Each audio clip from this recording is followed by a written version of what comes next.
regardless of whether Manchester United win the Europa League or not, this season has been the most horrible season. And seeing those players play passively, not caring whether they win or lose, and busy putting on their Instagram and Twitter pages saying, oh, our eyes are on the 21st of May, our eyes are on the Europa League. Listen, that is horrible, and they should be ashamed of themselves.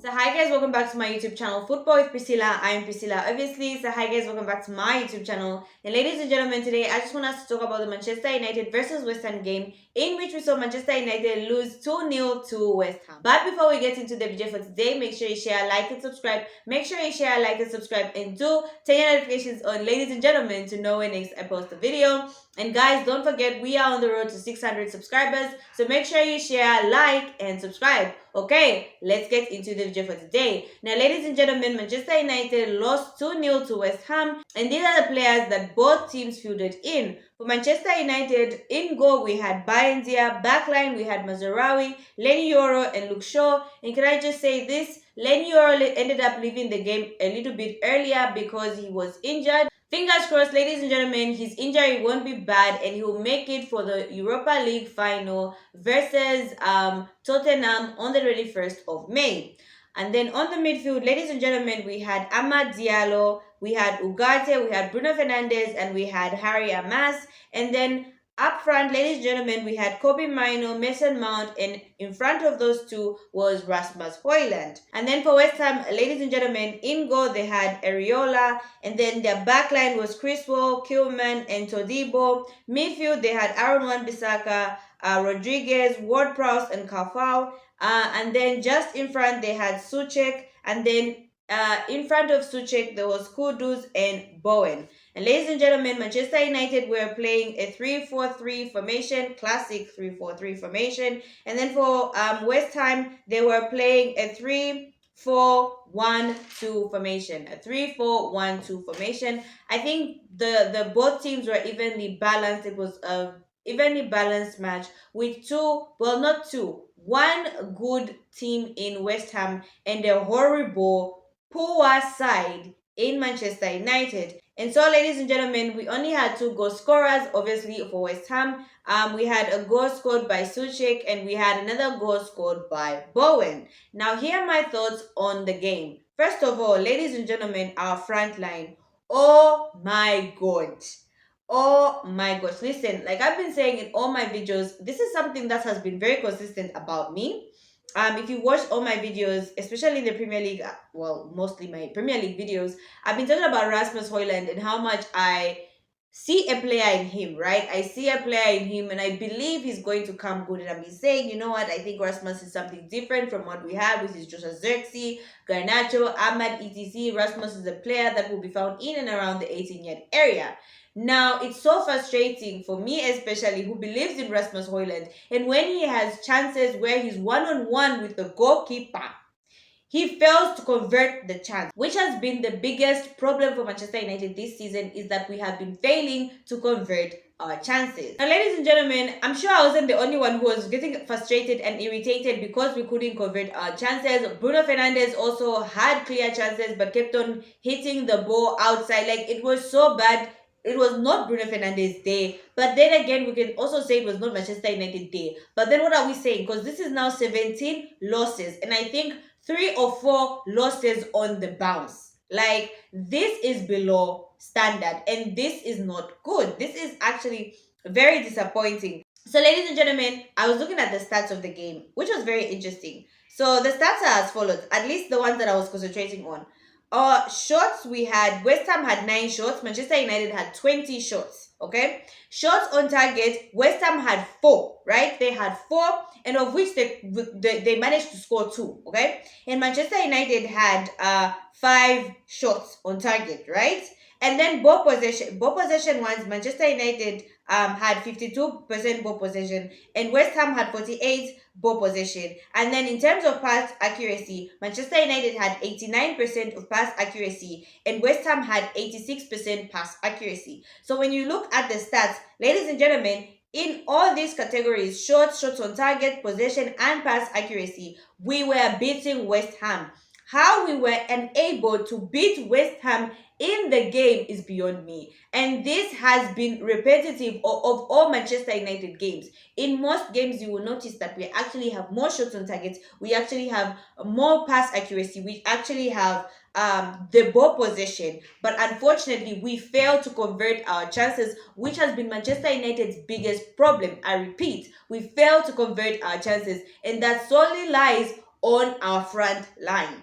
And you know what? The whole team inclusive, except the back line. Listen, I'm going to remove the back line from this because our midfielders as well as our forward line should be able to convert their chances. I'm talking Bruno Fernandes. I'm talking Rasmus Højlund. I'm talking Garnacho. I'm talking about Ahmad. I'm talking about all our front players as well as the attacking mids. We have Kobe Mainu. They should be able to convert our chances, and they have not been doing so. So for me, the biggest problem, first of all, ladies and gentlemen, is that we have failed to convert our chances, and therefore our priorities, first of all, my first priority in the summer for me personally, goalkeeper. Secondly, we need a striker. We absolutely need a striker. We talk about how Arsenal need a striker, but oh my gosh, for the life of me, Manchester United absolutely, ladies and gentlemen, need a striker. The second thing, ladies and gentlemen, that I want to talk about is our midfield. I think today our midfield was in shambles. Ugarte has been a shadow of himself for some reason. He's not the beast that we know. He's not the monster, the destroyer on the midfield that we know. I don't know what's happening to Manuel Ugarte. I don't know where his head is at. But for the past few games, he has not been delivering. He's been very poor in the midfield. So as we noticed, even Amorim noticed, ladies and gentlemen, he removed him. Mino also has been a shadow of himself, though I think Mino is trying. I'm sure having an injury, I've never had an injury like footballers have, but I'm sure it's traumatic, and the recovery process to be 100% where you were before the injury is not the same. So I'm going to put a little bit of grace on Kobe Mino, but the midfield today was not okay, including Bruno Fernandes. He was dictating play, but it wasn't 100% from the Bruno Fernandes that we know. And I cannot forgive the fact that he was failing to convert chances. He had clear chances and he was unable to convert any of them, busy kicking the ball outside to the crowd. It was so annoying. Now, ladies and gentlemen, last but not least, I want us to talk about the third point, which is, for me, I believe is a mentality issue. So, ladies and gentlemen, here's a quote by Reuben Amorim. This is what he said during the press briefing. And he was talking about the mentality of the Manchester United players. And this is what Reuben Amorim had to say, in quote, "It's a big problem because it's mentally. We are not scared of losing a game as Manchester United. We don't have the fear anymore, and that is the most dangerous thing that a big club can have. I think it's a concern. It's not the players, it's my fault. I'm responsible. If we cannot change that really fast, we should give our place to different persons." At least that's what he said. Now, ladies and gentlemen, I totally agree with Ruben Amorim, and I'm glad that he's able to see that Manchester United players have reached a point where they're so comfortable, right? And I think we as the fans have also added to their comfortability and their passive attitude towards the Premier League. Most of the videos, most of the fan channels, every one of us has been saying, "Oh, we don't care as long as we win the Europa League." And you know what? In my previous video, ladies and gentlemen, I was pissed off. I was like, you know what? I actually do care, because that is not the standard for Manchester United. We should be able to juggle the Premier League. We should be able to juggle the Europa League and the FA Cup and the Carabao Cup, because that is what a big club does. Now, because we've been saying, "Oh, it's okay, our season's gone, it's okay for them to lose, we don't care," I think that has also played into the players' minds, because there's no sense of urgency, there's no intensity, there is no feel that these players want to win. All of them are playing, but not at 100%, and I understand that because they don't want to get injured. But shouldn't they at least give us the luxury of ending this season in the Premier League with a win? Like, it is so disturbing, and it's actually sad, and it is not right. This is actually very disappointing. And I'm like, last week's video, I talked about how these players don't care that they lose because they have the Europa League. Well, ladies and gentlemen, what happens when we lose the Europa League? What will we say then? As we speak, Manchester United sits on what, 16th, 17th place? That is not good. I don't care if we win the Europa League. The fact that we are finishing the Premier League on 17th place, all those players should be ashamed of themselves. And you know what, ladies and gentlemen, I've reached a point where even if we win the Europa League, right, which is a big if, I'm not counting this season as a success.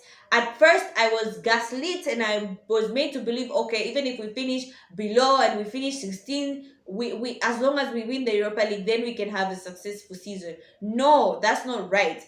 We win the Europa League and we come out 17th in the Premier League is not a successful season. It is a bad season, regardless, at least for me, regardless of whether Manchester United win the Europa League or not. This season has been the most horrible season, and seeing those players play passively, not caring whether they win or lose, and busy putting on their Instagram and Twitter pages saying, oh, our eyes are on the 21st of May, our eyes are on the Europa League. Listen, that is horrible, and they should be ashamed of themselves. We should be able to beat West Ham. We should be able to beat Brentford. We should be able to beat Bournemouth. If these players are unable to juggle the FA Cup, the Carabao Cup, the Europa League, the Premier League, then they are not good enough for Manchester United. And that's that.